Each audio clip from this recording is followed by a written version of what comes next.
Sebuah bus angkutan umum yang melaju dari arah Palimanan menuju Jakarta menabrak truk yang berada di depannya di ruas tol Cipali, Subang, Jawa Barat, Kamis malam.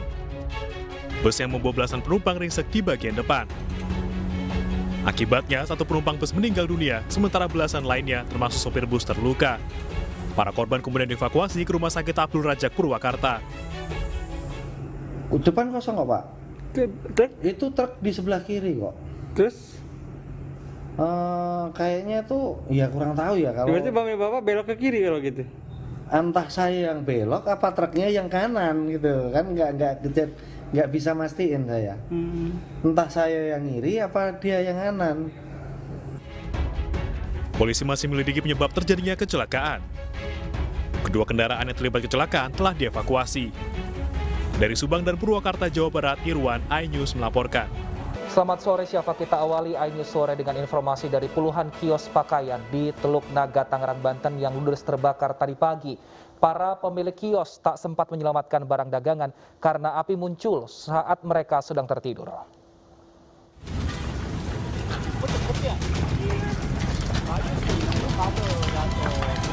Video amatir warga merekam puluhan kios pakaian yang terbakar di Jalan Komplek Mutiara Garuda, Teluk Naga, Kabupaten Tangerang, Banten, Jumat pagi. Tak hanya kios pakaian, rumah warga dan kios sembako yang dekat dari lokasi juga ikut terbakar. Para pemilik kios tak sempat menyelamatkan barang dagangan karena api muncul saat mereka tengah tertidur. Dinas Damkar Kabupaten Tangerang mengerahkan 3 mobil dan belasan petugas damkar. 1 jam kemudian, api baru bisa dipadamkan. Dari ujung sana ke merembetnya ke sini tuh. Merembet berarti sampai sini? Nyampe ini, nyampe warung ini. Oke, satu blok berarti semua? Ya cuma 1 blok. Oke, ini yang terbakar semua apa, Bang? Apa? Yang terbakar semua apa? Ya pakaian. Pakaian semua ya. Damkar. Kami mengerahkan 3 unit damkar, pertama dari posko Kosambi, posko Selatan, dan posko Kopaji dengan jumlah personil sebanyak 16 orang. Dugaan pemicu kebakarannya apa, Pak? Dugaan pemicu masih diinvestigasi, kami belum bisa mengetahui. Tidak ada korban jiwa, namun 45 kios hangus terbakar beserta sejumlah kendaraan roda 2 di dalamnya. Penyebab kebakaran masih diselidiki Polsek Teluk Naga. Dari Tangerang, Banten, Hasnugara, iNews melaporkan. Persaudaraan alumni 212 kembali menggelar demonstrasi di kawasan Patung Kuda, Jakarta. Mereka meminta pemerintah memproses hukum penista agama. Dipandu orator dari mobil komando, ratusan orang berkumpul di Patung Kuda kawasan Monas usai sholat Jumat untuk menuntut pemerintah menangkap sejumlah orang yang dianggap demonstran sebagai penista agama.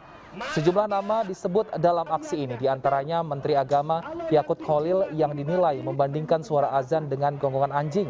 Juga Pendeta Saifudi Ibrahim yang meminta 300 ayat Al-Quran dihapus. Demo ini hanya mendapat pengamanan biasa dan bukan pengamanan khusus seperti yang telah dinyatakan Kapolda Metro Jaya. Dulu nggak ada yang namanya kebal hukum, semuanya sama di depan hukum. Nah itu kita meminta, kenapa justru ulama yang sampai saat ini yang berjuang membela Pancasila, membela ketuhanan Yang Maha Esa, yang harga mati Pancasila itu nggak boleh dinistakan. Nah Indonesia ini sudah menjadi surga buat penista, ini sudah darurat karena semuanya udah ketarik, menterinya ketarik, kasatnya ketarik. Dan untuk mengetahui situasi terkini terkait aksi unjuk rasa, sudah bergabung bersama kami Camar Haenda di kawasan Patung Kuda, Jakarta Pusat. Selamat siang Camar, apa saja yang disampaikan demonstran di sana?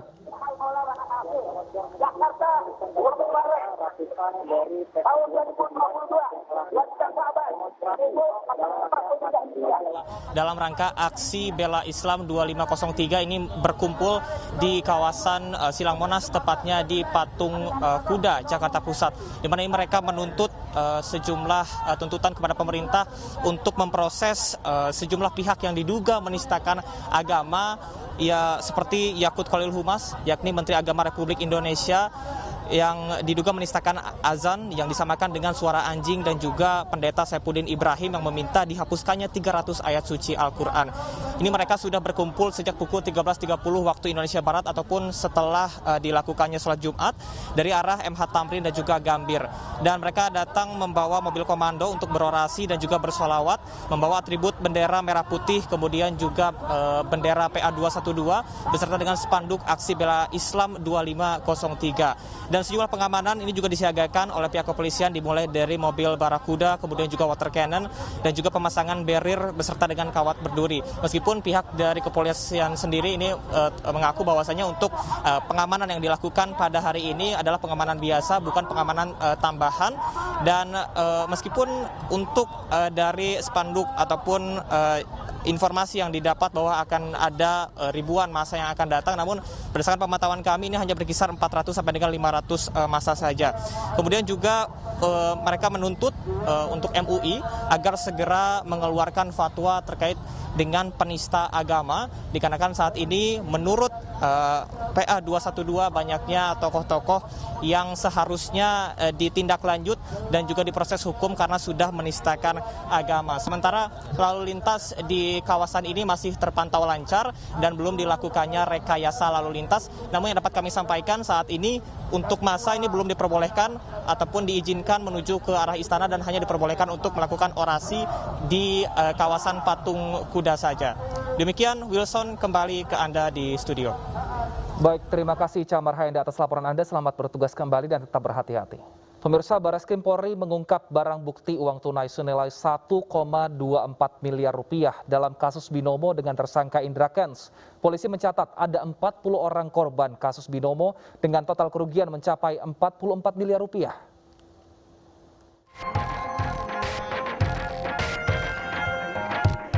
Barreskrim Polri merilis perkembangan terbaru dalam kasus aplikasi binomo. Selain menghadirkan tersangka Indra Kents, polisi juga memamerkan barang bukti uang tunai senilai 1,24 miliar rupiah. Polisi mencatat ada 40 orang korban dalam kasus binomo Indra Kents dengan total kerugian mencapai 44 miliar rupiah. Selain uang tunai, polisi juga menyita aset-aset Indra Kents lainnya, termasuk mobil, rumah, dan tanah. Kemudian ada 40 korban. 40 korban dengan kerugian kurang lebih 44 miliar rupiah. Dan ini dimungkinkan masih akan terus bertambah. Karena kami sudah membuka hotline terkait dengan korban-korban binomo ini. Nah, nanti terus setiap hari apabila akan ada update kita akan sampaikan. Terkait barang bukti, rekan-rekan sudah dapat melihat ada kendaraan yang kita hadirkan Tesla. Kemudian untuk Ferrari ada di Sumatera Utara dan sebagian rumah maupun tanah yang sudah kita sita. Indra Kents yang dihadirkan dalam konferensi pers meminta maaf dan mengatakan tidak ada niatan untuk menipu. Pada kesempatan kali ini, izinkan saya menyampaikan permohonan maaf yang sebesar-besarnya kepada seluruh masyarakat Indonesia, khususnya mengenal dunia trading. Di tahun 2018, saya tahu binomo binary option dari iklan, kemudian saya pun mengikuti pelatihannya. 2019, saya membuat konten di YouTube, sampai saya dikenal sampai sekarang. Dari awal tidak pernah ada niatan untuk merugikan orang lain, apalagi sampai menipu. Karena orang tua saya tidak pernah mengajarkan saya untuk menipu, tetapi sayang sekali hal ini harus terjadi. Total 64 saksi telah diperiksa dalam kasus ini. Polisi masih memburu tersangka lain dengan mengganting PPATK, Bapepti, dan OJK. Tim Liputan iNews melaporkan. Penyidik Polri terus menyelidiki aliran dana kasus penipuan yang menjerat Doni Salmanan dan Indra Kents. Sejumlah saksi diperiksa polisi untuk menelisik aliran cuan Crazy Rich dadakan tersebut.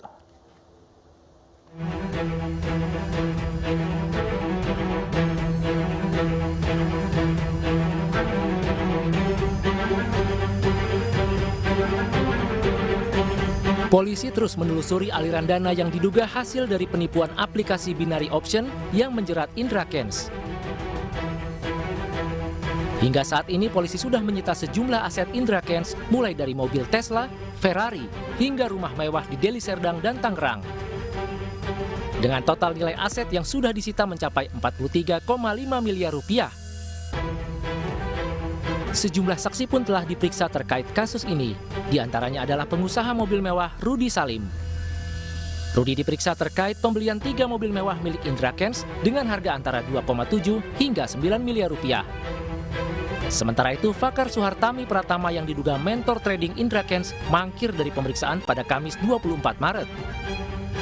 Indra Kents ditetapkan sebagai tersangka pada 24 Februari 2022.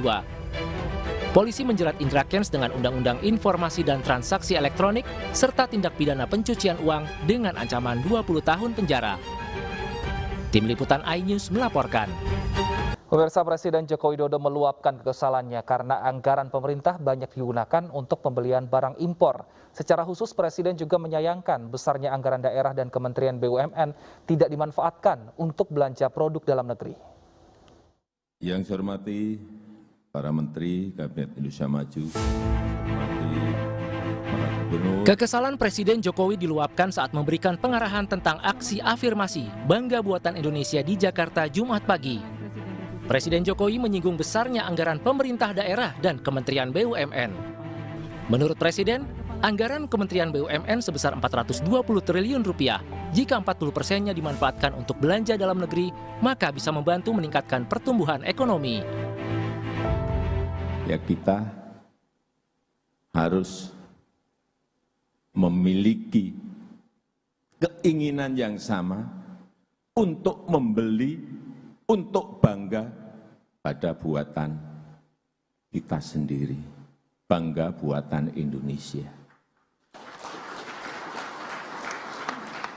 Jangan tepuk tangan dulu. Begitu saya lihat, ini pengadaan barang dan jasa seperti apa. Detail sekarang ini kerja nggak bisa, makro saja nggak bisa, hilang pasti. Target kita pasti lari kemana-mana. Sekarang makro dilihat, mikronya dikejar. Cek yang terjadi. Sedih saya. Belinya barang-barang impor semuanya. Kata-kata bodoh pun tak luput diucapkan Presiden untuk menyayangkan banyaknya pembelian barang impor dari anggaran negara untuk pemerintah. Tim Liputan iNews melaporkan.